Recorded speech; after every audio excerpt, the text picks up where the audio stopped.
Hey guys, it's Miss Barron again. Welcome to Thursday, 10/15/2020, where today we are talking about being able to identify text structure, but today we want to explain how it reveals the themes of the story.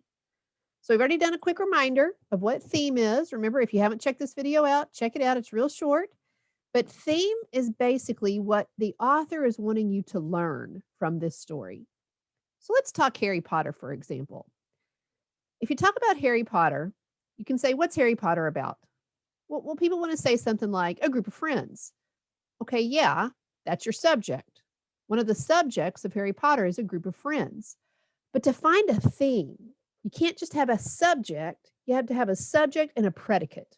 What is it the author wants us to learn from that group of friends or learn about that group of friends? So in Harry Potter, what could we say about the group of friends? We could say a group of friends who works together can overcome anything. Isn't that the point that Dumbledore's trying to teach him the whole time? Harry's got to work with Ron and Hermione or he never gets anywhere. Or we could say a group of friends is what keeps you from becoming evil.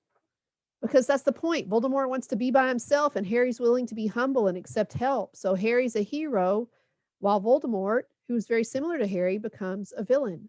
So it's not just a group of friends, it's what do we want to learn about the group of friends? What is it the group of friends is teaching us? You got to have a subject and a predicate, the group of friends and what they're doing. Let's practice with the couple. So here's what I'm going to do. I'm going to throw out a story. If you're online by yourself, I want you to stop. I want you to think about your answer, get it in your head, and then tune back in and we'll talk. If you're with a group, I want you to pause the video and I want you to have an open discussion, real quick, just a 1-minute discussion. What do you think the theme is? Call out those answers. So here we go. I'm going to throw out a story and we're going to talk theme. Story number 1. Let's go with Cinderella. In Cinderella, what is the theme? Pause your video. Welcome back. So in Cinderella, what's our subject? Well, our subject's a girl. Okay, but I hope you said something about what that we learned from that girl. In my mind, what we learned from Cinderella is a girl who believes and is kind can overcome anything. A girl who believes and is kind has her dreams come true. Okay, new one, new story. Let's go with Avengers Endgame. What's the theme of Avengers Endgame? Pause the video. Okay, so I love the Avengers series. Welcome back. So I think it's a lot, if I'm thinking about this, I'm thinking it's going to be a lot like Harry Potter. The whole story of the Avengers is all these heroes who think they're so great, but they have to learn to work together to ultimately defeat Thanos. None of them can do it on their own, not even Captain Marvel. So heroes who work together can defeat anything. Or maybe you have to work together to be successful. Or maybe if you're just thinking about Iron Man, what he learns is the only way to win is to sacrifice yourself. Ah, that's a good one. By the way, that's the best moment of the movie. I am Iron Man, snaps his fingers. It was awesome. All right, so you've got theme. So let's pause, go back to our story, and talk about theme with this story. So remember our purpose, go back to our objective. We're identifying the text structure, just like we did yesterday, but then we're explaining how it reveals the theme of the story. So let's go back. I'm going to click over to our text. Hope you can see it on the video. And we're going to talk through the first paragraph together. I'm just going to show you my thinking on this one, just like we did yesterday. So old Musoni raised his dusty eyes from his hoe on the unchanging stony earth he had been tilling and peered into the sky. The white speck whose sound had disturbed his work and thoughts was far out at the edge of the yellow sky near the horizon. Then it disappeared quickly over the southern rim of the sky, and he shook his head. He looked to the west. Soon the sun would go down. He looked over the sun-blasted land and saw the shadows creeping east, blearier and taller with every moment that the sun shed each of its rays. Unconsciously wishing for rain and relief, he bent down again to his work and did not see his son Namo approaching. So what do you already know this text structure? Pause the video and shout. Actually, don't pause the video. Just shout it out. 3, 2, 1. This text structure is descriptive. I hope some kid who's a virtual learner in their house by themselves just shout a description out in the middle of their room. That would be fun. I hope every classroom just shout a description out to the whole world. This is a description paragraph. We talked about why the author did that yesterday. The author did that yesterday. He set up description because he wanted you to see and feel the farm, not just know that it was dying. He wanted you to see the farm in its dying state. That's why he uses imagery, description. So today, what theme does that give us? Well, okay, we know the subject. The subject's the farm, right? He wants us to see the farm. That's the subject. The subject's the farm. What is he telling us about this farm? Now, you see, this paragraph doesn't give us a major theme of the whole story, but it gives us a minor theme that the rest of the story relies on. What's happening to the farm? The farm is dying. Subject, the farm. Predicate, what is that subject doing or being? It's dying. The farm is dying. That's a theme of this story, a minor theme. And all the turmoil with the father and son are going to build around the fact that the farm is dying. And then the father thinks one thing should happen because of that, and the son thinks another thing should happen because of that. Minor theme, the farm is dying. Great, we got it. We know it. Guess what we're doing today?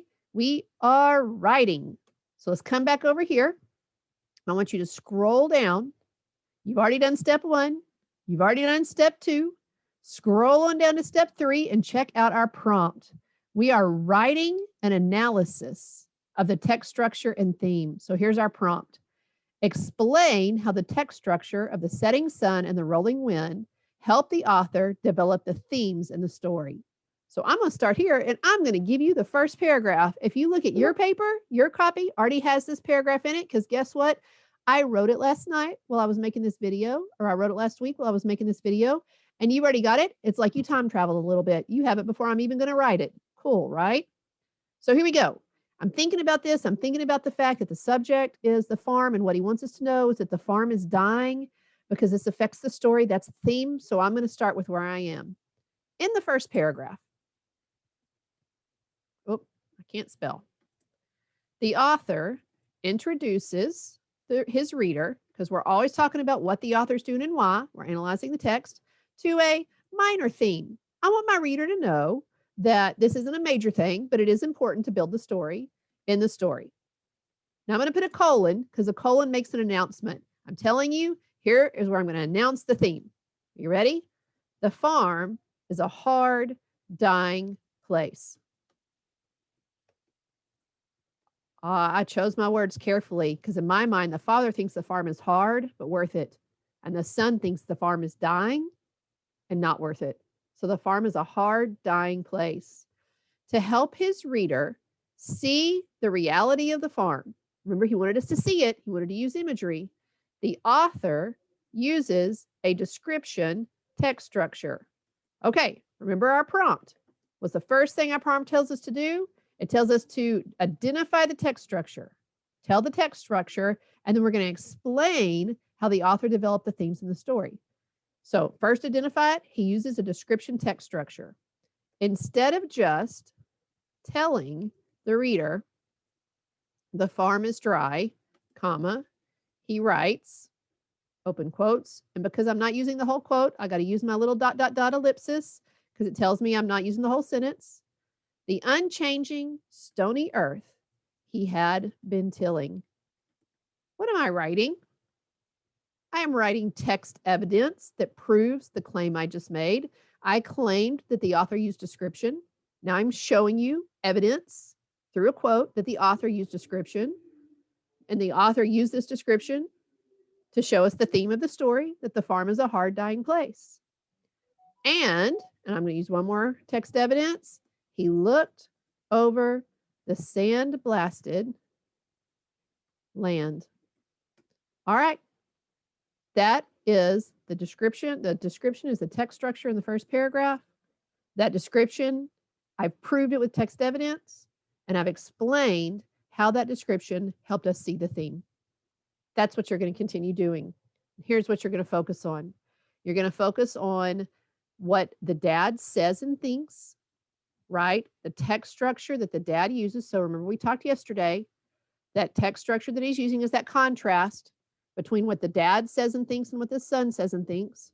So let's focus one part of the paragraph on what the dad says and thinks and how that reveals the theme from the dad's perspective.